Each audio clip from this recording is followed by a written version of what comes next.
You wrote a lot. I was like, I'm just gonna copy. I was gonna do the picture and give him a link. That is funny. You wrote a lot. I was like, I'm just gonna. Yep, there we go. Let me pop out the YouTube chat. Thank you everyone for joining us again for SEO Fight Club. I've had, kind of a rough weekend with COVID related things. The kids' school shut down again, and I had to go and get my booster yesterday. So I was kind of half out of it after that. And so I'm not as prepared as I'd like to be. So today we'll just have a fun but short show, possibly sometimes they run long, but we'll just talk about various topics that people want to talk about. And if you have any questions, we'll be looking at chat. So just give us the questions you have and we'll do our best. I'll say hello in chat, make sure that's working. All right. So, Clint, let's start with SEO this week because you are out of the starting gate. You are kicking ass, taking names. You are pointing out the crap that's in the SEO media on social. It sounds like you have more changes and improvements. And if you're not aware of what Clint has done, he has pivoted his show, his YouTube show, SEO This Week, into an SEO news website.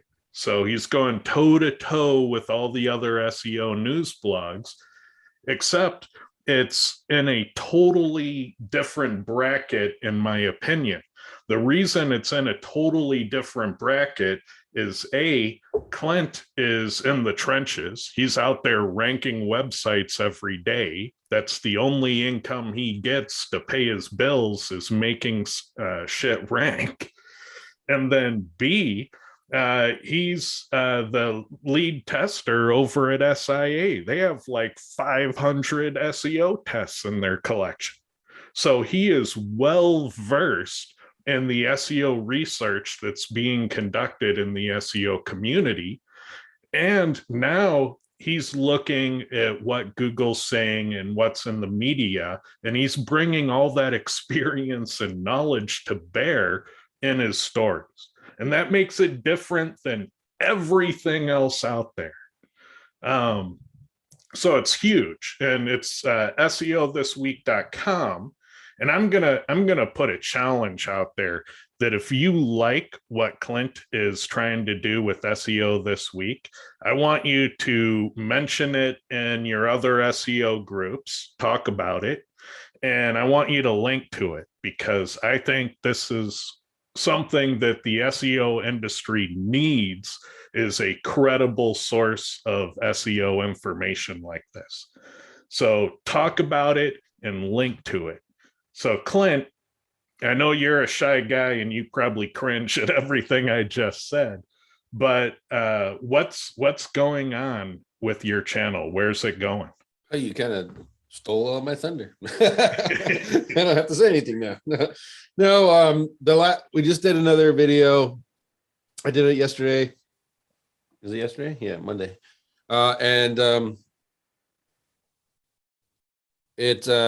go over the status of the website, the traffic that we're doing, and then things push ahead. So you're not only getting the test results combined with the news, you're also getting essentially an over the shoulder as I SEO this website and get the traffic up.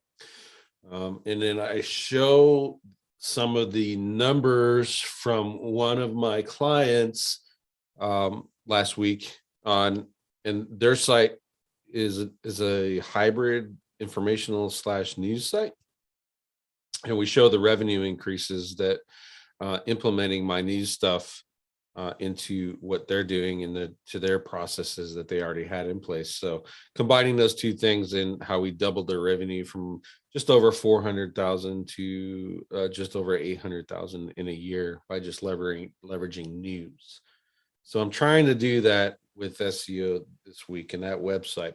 Bear in mind, their market is significantly larger than ours. So it was easier to pull that off. And their site has got crazy authority and trust and love from Google. So we're obviously not going to make 800,000 in a year anytime soon, but I mean, it'll be nice to watch that site grow and actually leverage a news site the way news sites should be leveraged. So what's the hardest part of doing this? Because I've attempted to do what you're doing right now and I failed miserably. So what's the toughest part for you?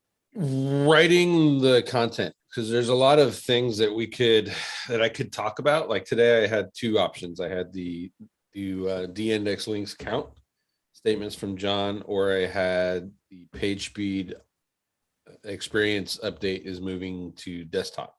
And you guys know, you've seen my Core Web Vitals, and I was going to respond to that and using all that Core Web Vitals data, and that would have just taken me forever. So I kind of moved back into the de-indexing one instead. But that by far is the hardest thing. I mean, if you don't have any respect for Barry Schwartz and what he's doing when he puts out 3 to 5 stories a day, try do that yourself and see how hard that is. Yeah.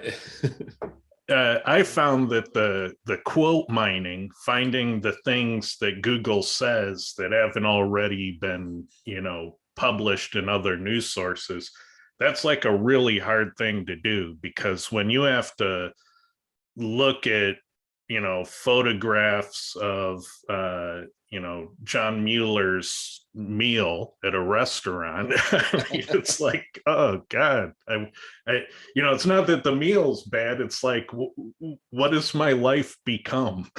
Yeah. And it's just really hard to get through that, because there's no real easy way to get to the good SEO quotes, the real SEO discussion points, other than going through the social feeds where, maybe 50%, maybe 90% will be off topic. Yep.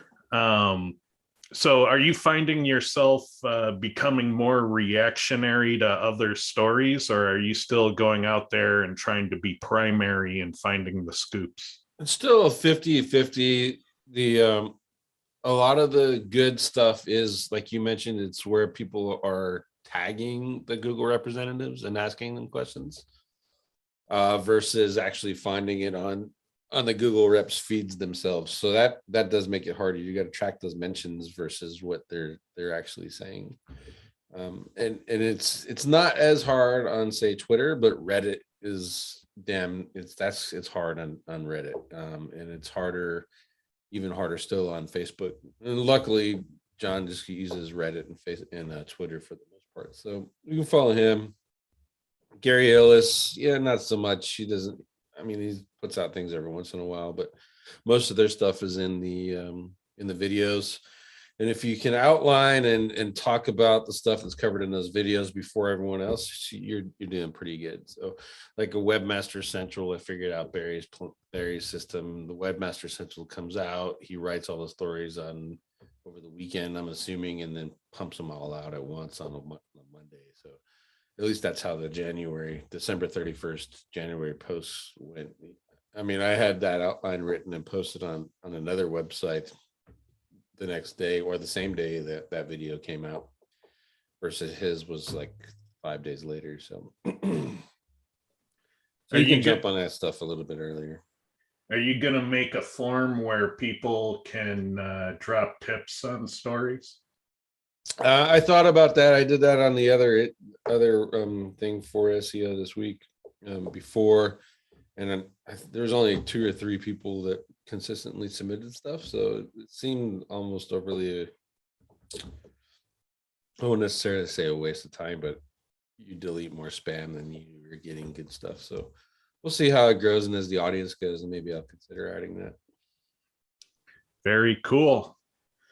So check that out. It's SEOthisweek.com. And definitely show support, talk about it in your groups, and give it a backlink. If you want to contribute something that that'll help them a lot, help them get to that next level. Backlink is a great currency to show support.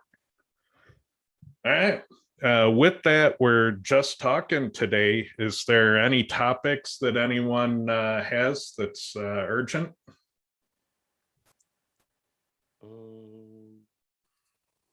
If not, then let's talk about some of the things that are going on in the world. So Google is currently talking about a manual actions backlog. And so this is an interesting thing to me because, I'm not sure why that would have to be suspended, because that's just human beings doing a review process.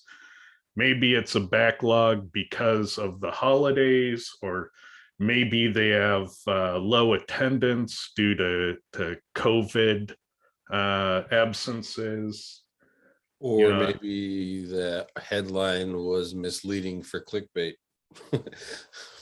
Oh, that's a possibility. Yeah, I read that story myself. I was like, what? Why do you have the same thing? I was like, okay, maybe COVID is slowing down their list of people that they have to review. But even if that was the case, why in the world would Google be asking that? And so I dug deeper into Danny Sullivan's comments, which I know Barry does it, but he chooses the clickbait title, which is kind of smart. But what Danny was actually saying is we have a backlog in reconsideration requests, and we're slowly catching up, and slowly being relative, because a lot of the examples you find in the tweets are pretty damn old. So the what that indicates is that NARC SEO is still effective because of the time it takes you to undo the damage. Would that be accurate, Clint? Yeah, because of the time it takes Google to respond to your reconsideration request. If someone was watching you and knew you're a competitor in, say, Black Friday, they report you in October, and it would be well into the next year, way past their shopping season, before you get that back, based on their current timelines, unless you're like stupid annoying. Ouch. But these are all for manual actions. So Google had to agree that there was an issue, correct? Yeah, it's that manual action thing is kind of funny. So I had an adult site I cleaned up. I got the previous SEO team used a lot of forums and comments and all that stuff. Not necessarily bad, but it does raise attention. They got narked out because I took that site and we were pushing down some really big competitors, burying decent links inside of that mess that other agency made. We got a manual action penalty. The manual actions cited all those forums and all that other stuff. Well, those had all been deleted. Like a significant of them have been deleted. So my reconsideration request was all those. Look, we cleaned it all up. It's all cleaned up, but they were all gone already. Like before the action, we never did anything. We just said, look, they're all gone, and Google lifted that, and that was a week. But that's a unicorn to be quite honest. I was surprised because of the nature of that website that they brought that back and let it rank again. So Yep. The average that I've been seeing is on when I'm doing penalty recoveries for a normal typical website is 60 to 90 days. So you're going to do your cleanup, you're going to submit your request, you'll get your answer in 2 to 3 weeks. Typically the answer is going to be nope, you still got some stuff you got to clean up. You do that and then you submit it again, and now you got to wait another 2 to 3 weeks. So expect a long time if you get hit. Paul on YouTube is asking, we hear all about the quality raters and the quality rater guidelines. Has anyone ever met one of these quality raters? My understanding, and my understanding might be wrong on this because it's been a while since I've even heard about it, is that the majority, if not all of those quality raters are outside the US. And so for my own personal experience, I have never met a quality rater. I've met a couple of the search engineers at Google at various conferences, but I've never met a quality rater. How about you, Clint? I've met a couple. So that program used to be almost like signing up for a job. There used to be a form where you can request to join and all that stuff. So a lot of the people that I've talked to that are the former ex-Googler, they were quality raters at one point. So, but I mean, I don't know a whole lot of them that run around and advertise it. I was in the quality rater program. Yeah, it's not like it's super secret inside knowledge Yeah, what they exactly. do. It's all documented. Um, and Just answering checklist essentially is what they're doing. Here they get this checklist from the guidelines, and then that checklist is what they care about in that specific thing.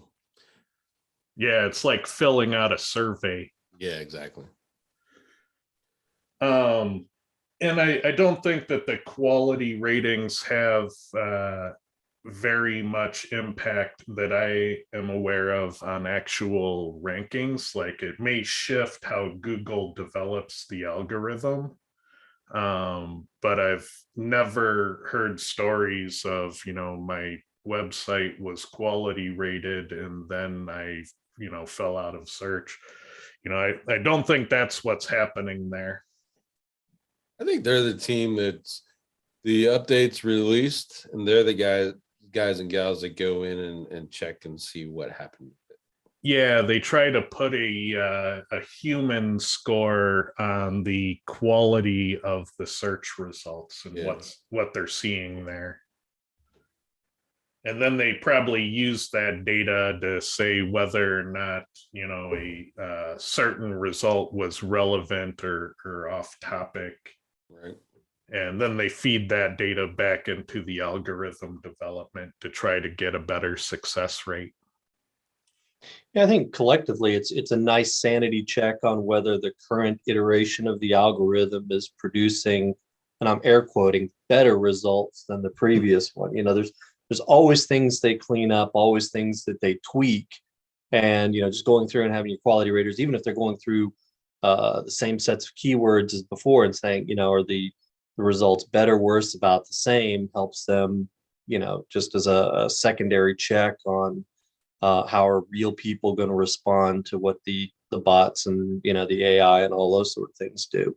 So, but I don't think it would be weird to have a quality rater checklist result in an action on a site, because that's not really what it's designed to do. That's a whole different set of processes and evaluations. Yeah, and if I was to suggest something to Google, and I do that a lot, I don't think they're listening to me though. I would suggest that they, just pick a low point in their work year and have their quality raters start at the bottom of the search results and work their way up. Because once you get to, results 50 to 200, it tends to be really garbagey. And so I suspect that the quality raters aren't going very deep into the search result set. And that's probably a feedback loop as to why those deeper results are just so bad. The biggest one being the .it spam. There's a spammy website that's in just about every keyword, and you can usually find it in the bottom of the search results, and oftentimes you'll see it half a dozen times per keyword or more. And that spam gets to exist, and it's scary that Google doesn't address things like that, because that's a sizable amount of the primary index when you got 1 to 6 URLs in every keyword. I mean, what could somebody do with that? You know, not saying that they're doing anything bad, but it seems like Google isn't checking for quality very hard once you get off page like 2 or 3. What do you think about that, Clint? Yeah, I tend to agree. I don't know if it's necessarily they're checking for quality, but I mean, we've already shown that Google isn't really good at assessing quality as we would know it. Um, if we were looking at it and assessing a page's quality, Google can't is not as good at doing that on its own. So, and also with all the prolific junk that we put out there, uh, I imagine that that task is a lot harder than we try to play off and assume that the math is doing. So when we get down into those lower pages, I kind of expect to see the mess. What's what bothers me about Google is some of their encoded bias. So if you do the same thing, you go pages 2 and 3 in a local search, that's where all the local websites are at. And then the directories are up front. So that inherent bias is, to me, that kind of messes stuff up and it messes the trustworthiness of Google search, in my opinion, which is why I think Maps has kind of taken over really well for local stuff. And in regards to that quality, is how do you balance um, the profitability of their monetization, which is AdWords, over the quality of the search results? And I think that they're still trying to fight with that. Well, I think in recent times, I think Google's making a very compelling argument to put some more focus into Bing, especially if you're a US or Canadian business. Oh, yeah, for sure. Because for a lot of keywords, you can get better representation, larger percentage of the traffic is human, the better conversion rates. The users have more money. Yeah, and even in paid, oftentimes the average CPC can often be a whole lot lower than what Google is doing. Yep. And if you're paying for clicks, 10 clicks at $2 beats the hell out of 10 clicks at $200. Mhm. So eventually, if they keep adding more grief to website owners and organic search, it really makes Bing a lot more compelling. And It makes it. I feel like they're on that edge where a lot of people are going to start saying, maybe Bing isn't all that bad. I also think the when you look at the quality, and I'm air quoting here, of the SERPs, and you get down onto pages say 4 and below, and you look at stuff that is spammy, a lot of people complain, oh, look at these spammy results and blah blah blah, and these shouldn't be here, but they are there, and I think that presents an opportunity to see if those pages are there, how does the algorithm really work? It's not based on some sort of quality metric. It's not based on some sort of, you know, Google's AI is all knowing and can read and evaluate and, look at measure the quality of your content versus somebody else's. We all know that that's false because, lorem ipsum still ranks. So, I think that's the opportunity there is when you look at those spammy sites, how are they ranking? And maybe you can learn some things that'll improve the rankings of your own sites by doing that. I know I learned a lot by looking at that .it network. A lot of what they were doing confirmed a lot of other research that I've been doing for a while. So, those are, I think that's an opportunity with the spam, is to evaluate the spam rather than just complain about it. Yeah, and that's a great point. Like people say that, oh, Google is so smart they can't fall for 2007 tricks. Well, it in their own search results, they have you know, unencrypted web pages that run Flash that attempt to install malware or adult content, and it's off topic for the keyword, and they appear in every, it's just so crazy. It's like the most basic spam filter would catch this crap. How is it even here? Mhm. And so if Google's AI is so smart, why can't they fix that? And if they can't do that, then I have a lot of doubts about what they're actually trying to do. And yeah, it's a very big problem. And maybe they just don't care what's in organic search. Maybe that's it. They just don't care. And that would explain it. But they're definitely not demonstrating an amazing ability to detect quality when they have flagrant spams, flagrant off-topic spam in their search results. Let's see, Yeah. Simon White is asking, are any of the spammy sites on page one? In a few cases, when you have representation in all keywords, some of those keywords are bound to be very low competition. And in those low competition terms, the .it spam will rank well. But it's crazy. Like we've spent hours just sitting at a browser playing the game of think of a keyword they wouldn't be in, and we go and find them.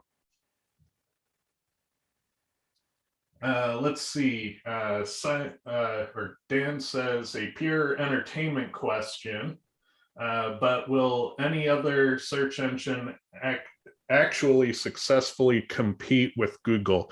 That's a complicated one, because it might very well be that there naturally has to be a monopoly in search.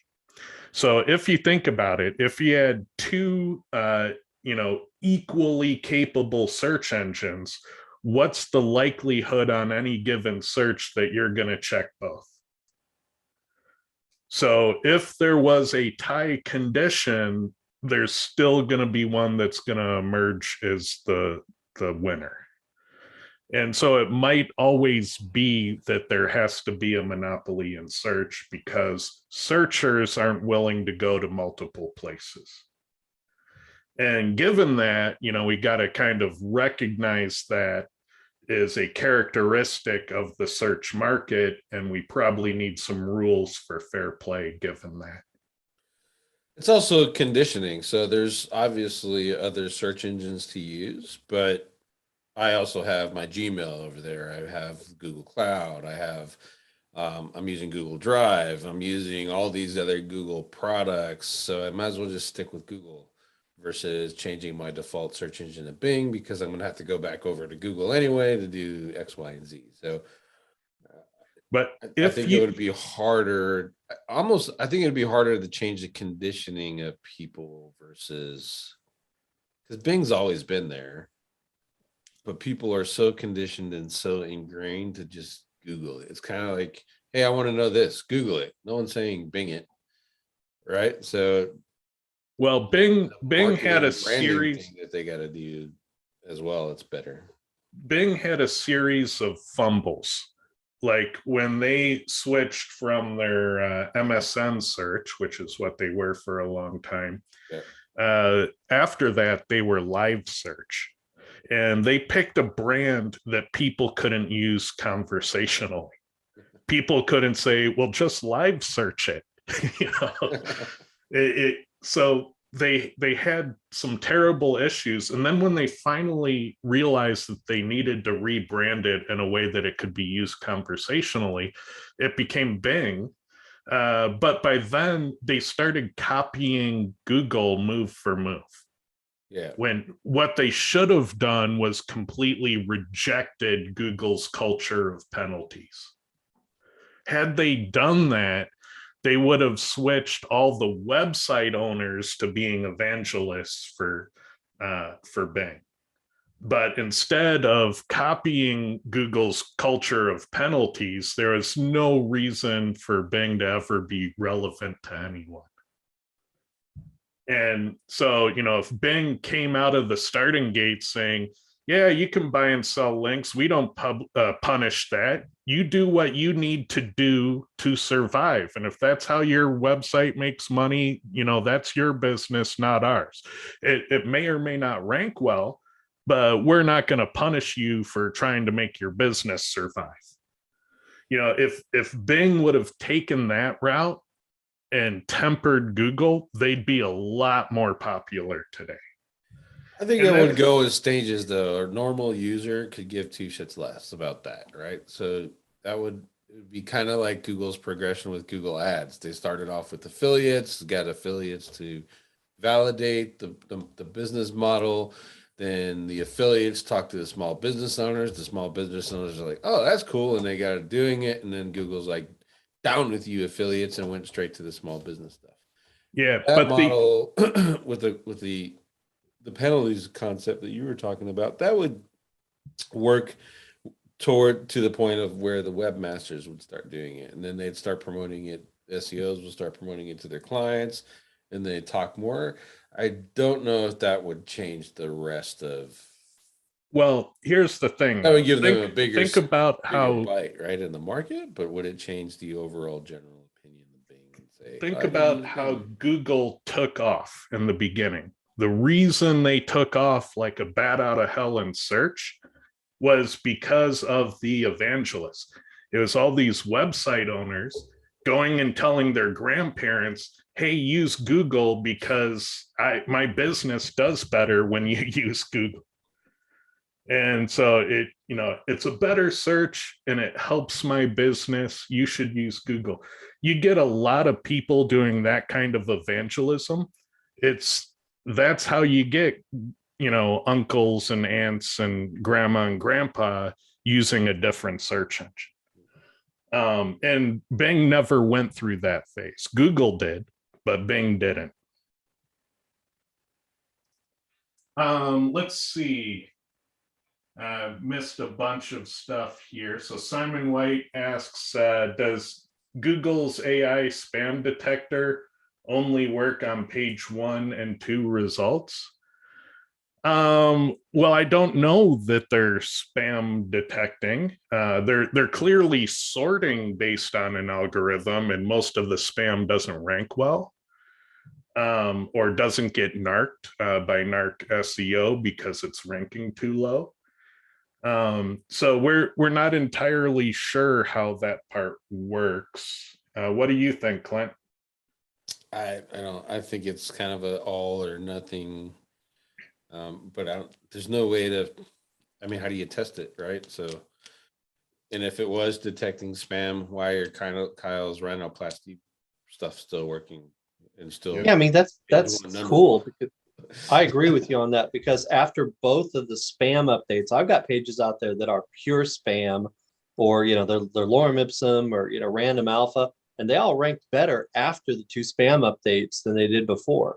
Yes. So I don't know what Google's targeting with their spam, but it's not the stuff that should be fairly easy to target. It's not like lorem ipsum's secret language. I think they did a spam video where they talked about how they're assessing spam, and they talked about it like, oh, we're looking at spam backlinks, right? But what they said was that they were looking at the quality of a website that is linking to you, and they were determining if that website was high quality or not, and that determined whether that link would count or not. And so I think that when you're talking about spam, they're trying to figure out quality. They're trying to do it with math. They've given the math these certain amount of rules, but the rules are looking at data points. They're not looking at a website like you and I would read a website and say that's quality or not. It's just looking at data points. Is this there? Yes or no? And then there's that tally gives it its quality assessment score or page rank. And as those are interlinked in the graph of the web, that increases their page rank and their value. So like Ted's talked about before, that 10,000 links is one PR1, 20,000 PR2. I'm sure those numbers are wrong, but get to where I'm going.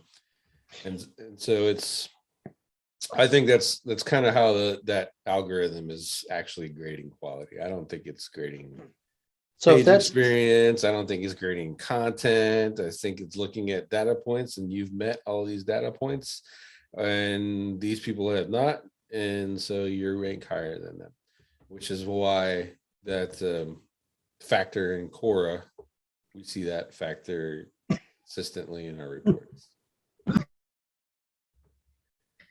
Number So- of factors used. so if that's the case, Clint, would it not make sense to say that, forum links, comments, spam, GSA blasts would be far less effective or completely ineffective? It would be the quality of the website there. I mean, if you think Okay. about data points, blog comments, for example, I do blog comments and I can still rank pages with them. Everyone says don't do them, they're bad. But if I do blog comments on a site that has 1,000 blog comments, I'm not going to get as much as I would if I did blog comments on a site that had 10, because the data point for the 1,000 one is, does it have more than 100 links? I'm just throwing that number out there, but does it have more than 100 links? Yes. Okay, this is lesser quality than the one that has 10 links, because that answer is no. But Sure. true false, what is that? True false encoding, Ted? How you would kind of identify that? Has more than 10 links, true. Has less than 10 links, false. Yeah, it would be a Boolean. Yeah. Yeah. I mean, you could also do it as a inverse percentage of the. So like if you said, okay, if it's got more than 100 links, that's bad. And so the further over 100 links, the lower the score would go. Yeah. So it'd be like 100 divided by the number of links. So a page that had 10,000 links, you're looking at, 1% score for those links. Right. Now this Googler, he explained that whole concept, and it makes a lot of sense when you think about it from the perspective of, I want to get backlinks from high authority sites. Those high authority sites, ergo, have higher quality. They're ranked in Google more. They're trusted more. They've already scored better. So that link is more valuable than a link from the Warrior Forum, for example. So I have to find that show and let you guys listen to it again, but it really, for me, it kind of hit home why my tools are still working for backlinking, why I could give two shits less about relevance now. And what I'm looking for is, I just want a backlink from a site that's not spammed out and the quality score is higher than 0. So guys, how does a link from Rhinoplasty website that is ranking high, does that make it a great link from that site? I would take links from that site. Mm-hmm. Yeah, it's all relative. When you have a new website and your new website has no backlinks, just about every link will prop you up at that point. Yeah.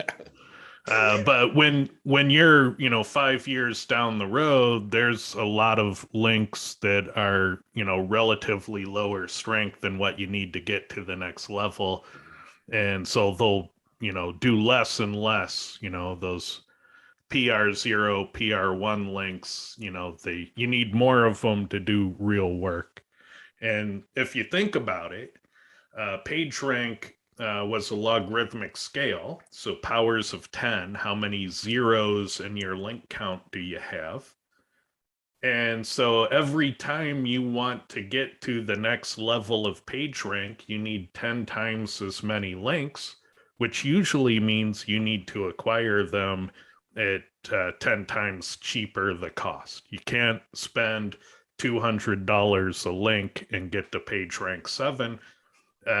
You'd be throwing away millions and millions of dollars. So eventually your link building has to be, pretty much free for very large amounts of links.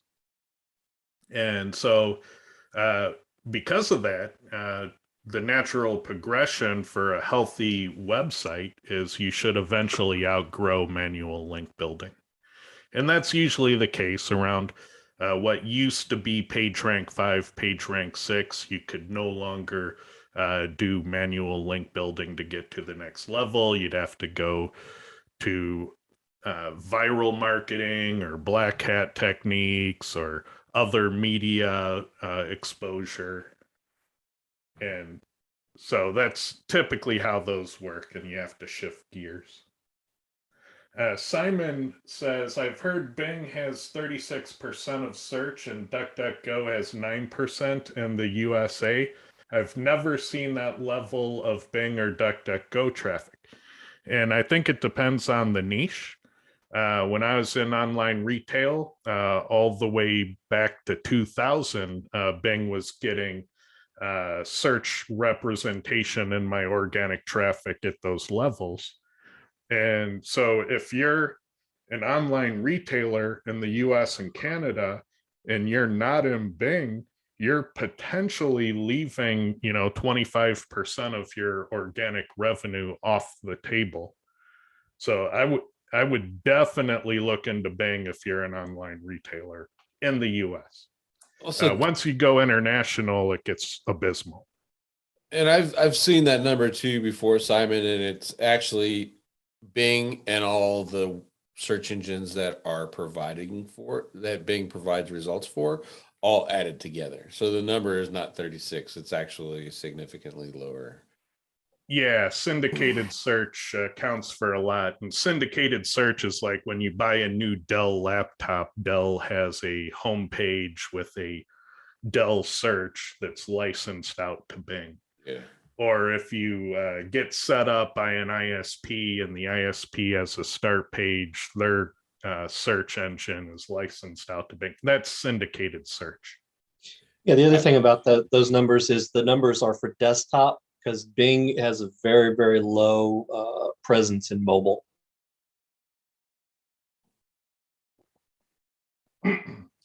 Let's see. Charles says, not looking for you to narc on them, but would love to hear more about IT spam sites. Well, here's all you have to do. It's not hard because they're everywhere. But if you decided to spend a couple days and analyze spam in Google's search results, and you start at the bottom and work your way up until the results get relevant, and you start taking stats and looking at the kinds of systematic spam you see, you will find that there are generally 2 or 3 spam networks covering thousands of domains that you will repeatedly see again and again and again and again. And so they're not hard to find. They're just out there. And they've been there, we've known about them for 2 years now. And they look older. They look like they've been around for 5-6 years or more. So, it's not something that Google is interested in taking immediate action about. But yeah, if you want to learn more about it, I'd say, spend 2 days and analyze spam in Google's results. Let's see. What about keyword density? I got called out kind of publicly. Someone said that I don't know what I'm talking about when it comes to keyword density. And the funny thing about that call out was that individual doesn't rank for their brand. I went and searched for it, but the number one website that does rank for his brand is a keyword density website. I'd argue if you don't rank for your brand, then you just need to shut up. But what do you think about keyword density? So I got called out too. I did a story on SEO this week about keyword density because that's one that just never goes away. Keyword density doesn't matter. And I got called out by a guy who's been in the industry a long time. And he's like, nope, that's wrong. Keyword density doesn't matter. I was like, look, just test it, try it out. And he came back 2 days later and he moved the page from nowhere to position number 4 in the search results by stuffing it. I mean, go out and test it. If you think keyword density doesn't matter, go out and test it. Because I can tell you that I've been doing it, Ted's doing it, Lead's doing it. And I know a bunch of other people that are doing it, and we're just ranking like gangbusters, kicking your ass with way less links by using keyword density. And if you really dig into the algorithms for finding relevant documents, like those algorithms were all invented in the 70s. And now Google's using their own incarnation of those algorithms, but they're all based on this notion of if you say it more, it's more relevant. And so those fundamental forces are still at work even in search today. And so you see it in the academic literature, you see it in the source code for various website search implementations, and you can measure it in Google and you can test it for yourself and get your own results. I just think it's kind of crazy to say that, you know, search is this unknowable, complex, you know, next level physics thing when there are fundamental forces that are simply observable and testable. And why are those observations and tests, you know, any less valid than other observations and tests? And so, you know, I like Clint's philosophy that use what works for you, because ingrained in that philosophy, you had to try something to find out if it works for you. Yeah. Mm-hmm. You know, and I think that's kind of what's lacking here, is that people aren't, you know, learning to prove things for themselves.